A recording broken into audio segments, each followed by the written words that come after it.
Iyo umubiri umaze gutuza, diyabete nayo irakira. Ubishaka wamara ibyumweru 6 diyabete yakize. Ikintu gikomeye gitera diyabete ni uguhungabana k'umubiri. Umuntu ushaka kwivura neza, agerageza kwimakaza umutuzo mu mubiri we. Wiyemeje kurya amasaka cyangwa uburo, diyabete yakira. Amasaka n'uburo ntibigira isukari. Nzi neza ko muri iki gihe icyorezo cyakwirakwiye kuri uyu mubumbe ari diyabete. Muri iki gihe abantu bakoresha isukari nyinshi maze kuzura mu maraso yabo, ni nayo bihagarika mu nkari. Isukari ihungabanya urugingo rumwe muzi urwagashya, ituma rudakora cyangwa rugakora nabi, ariko siko tubibona muri siyanse ya yoga. Muri siyanse ya yoga, ndavuga siyanse y'Abahindi, tuvuga ko niba umubiri udakora neza, imwe mu ndwara ubuhanganye na yari diyabete iterwa no guhungabana k'umubiri. Isukari si ibitera, no kuvuga ko isukari itera diyabete ari uko yamaze guhungabanya umubiri.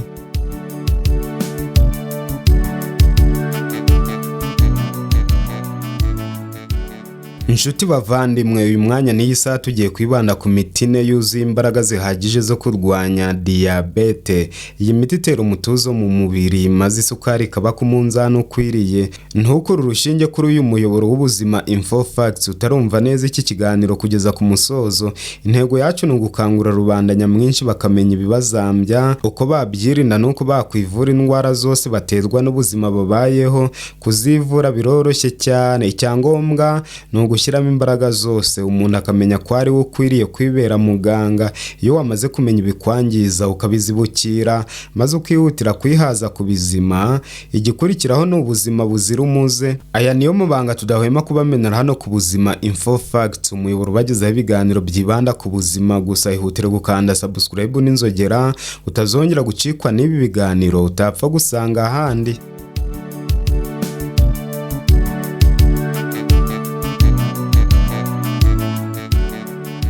Mu gihe ushaka kugira ku buzima bwiza buciye ukubiri na diyabete, ntukirengagize gutekereza kuri iyi miti ine tugiye kuganirira hamwe.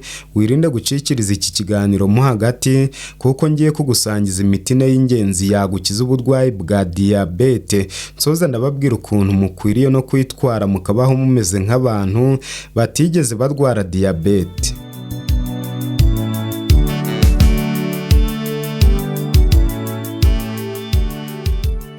Umuti wa mbere ni ugukoresha ibumba ry'icyatsi kibisi.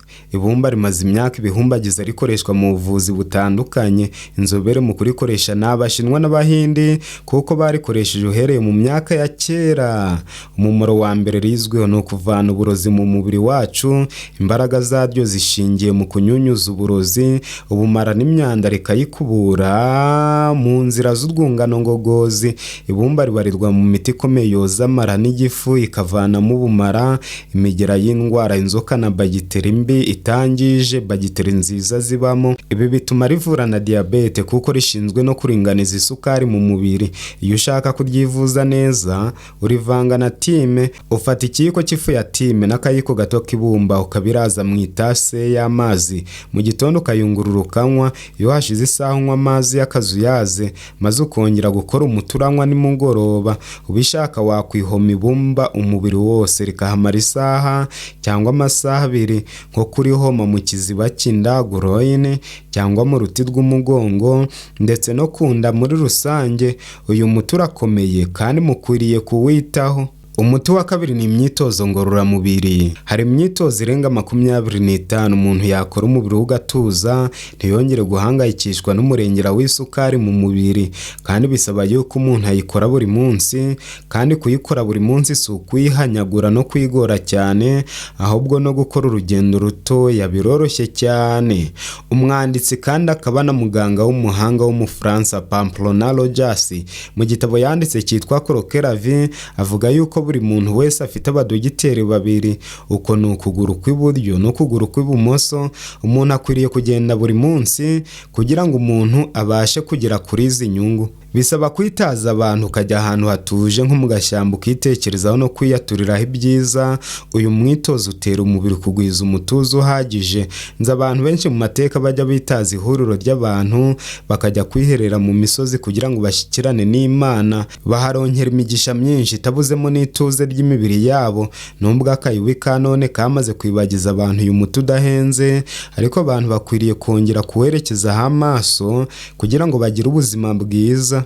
Umuti wa gatatu ni ukunywa ji y'uruvange rwa karoti, pome na beterave. Iyi ji duherutse kuyiganiraho. Umumaro w'iyi ji ni ukukongerera imbaraga zihuse no gusanasana ingingo zose zangijwe n'imyanda yari yaraguhezemo, kandi akenshi iyi myanda niyo itera diyabete kuko umubiri wuzuyemo imyanda urangwa no guhungabana.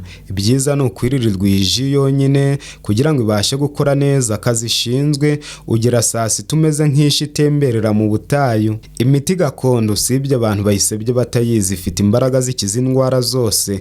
Ibanga ry'iyi miti si ukuvura indwara imwe urwaye gusa z'umubiri, ahubwo ikora ku ngingo zose. Niyo mpamvu abahanga bayita medecine holistique, kuko ari ubuvuzi busubiza imbaraga mu mubiri hose. Ushobora kwivura amaso, ariko imiti wivuza ikabanza yavura amara, igifu, impyiko n'umwijima. Impamvu ni uko iyo izi ngingo zidakora neza, amaso nayo atabasha gukora neza. Abantu bakwiriye kugwiza ubumenyi bwimbitse muri iyi miti.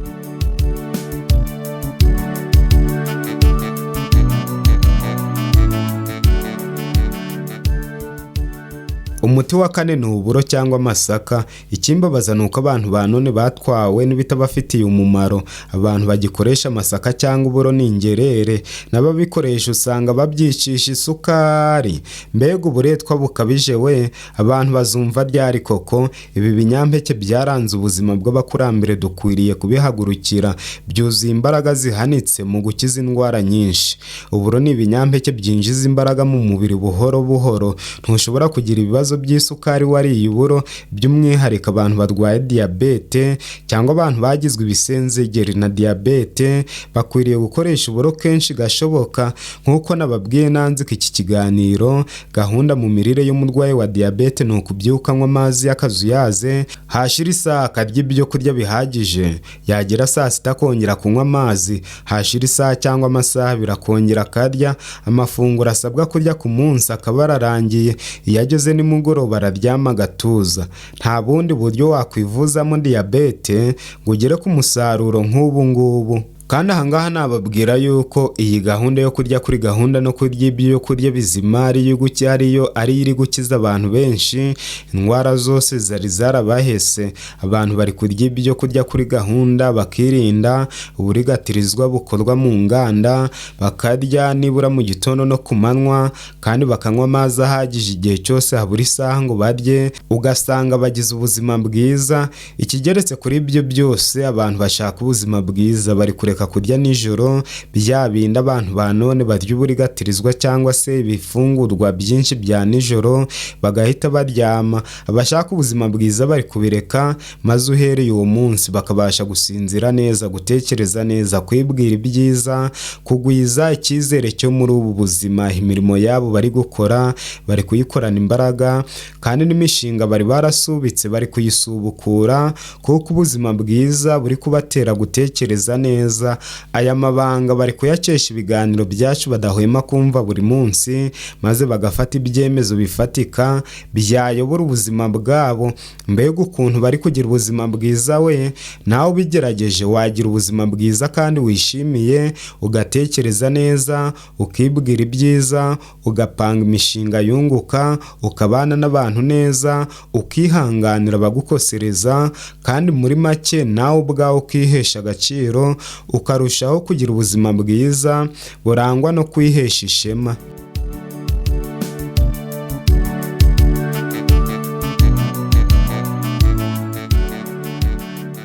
Noneho ndabasubiriramo amabanga abantu bari kugerageza kandi bakagira ubuzima bwiza. Ibanga rya mbere ni ukubyuka unywa amazi y'akazuyaze. Utarwaye igifu wakamuriramo indimu, kandi utarwaye diyabete wavangamo ikiyiko cy'ubuki. Mbega ukuntu uyu muti ugira umumaro mwinshi we!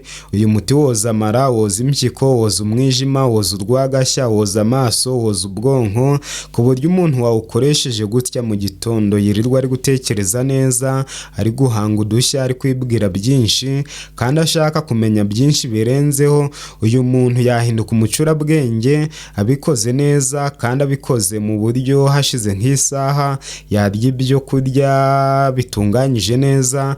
Bibaye byiza ashaka kugera ku bisubizo byihuse, yarya imbuto z'ubwoko bune muri icyo gitondo. Ashobora kurya avoka, imineke, ipapayi, watermelon cyangwa se inanasi, agakora ibishoboka byose akarya imbuto z'ubwoko bune. Si ngombwa gukoresha imbuto zihenze, na za mbuto zihendutse zitanga igisubizo cyiza.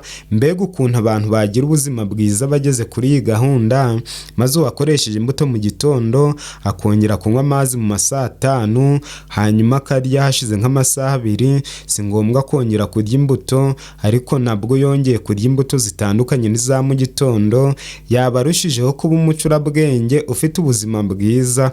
Uhereye uwo munsi yatekereza neza akibwira ibyiza, ibyo yari yaribagiwe byose byagaruka, kandi yabasha kuba umunyeshuri mwiza. Noneho mbere yuko dutandukana mu ntege amatwi mbasangiza ibanga rimwe, nubwo warya ibyo kurya byiza bite, ntabwo wemerewe kurya nijoro ngo uhite uryama. Kurya nijoro ugahita uryama ni intandaro y'indwara nyinshi. Umuntu ushaka ubuzima bwiza arabireka. Umuhanga w'ubuzima arya kare akaryama kare kandi akararana inzara iringaniye.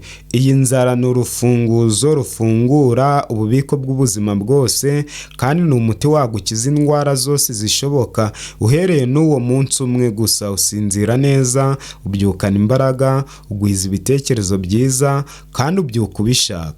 Inshuti bavandimwe, mbashimiye yuko mwamaze gukanda subscribe n'inzogera, mwigiriye neza, kuko ibiganiro twishimira kubasangiza buri munsi byamaze kubateza intambwe nziza y'ubuzima. Mubane natwe buri munsi, kandi wowe niba ari bwo bwa mbere waruhuriye natwe muri ibi biganiro, nawe kanda subscribe n'inzogera, uzaje ugira amahirwe yo gusangizwa video twaguteguriye uwo mwanya. Akaryoshye nakagaruka ntashirarekwa, icyakora ryuhasubiwemo. Noneho munyemerere mbasezeyeho, maze tuzongere kugira amahirwe yo kubonana muri video y'ubutaha. Bye bye.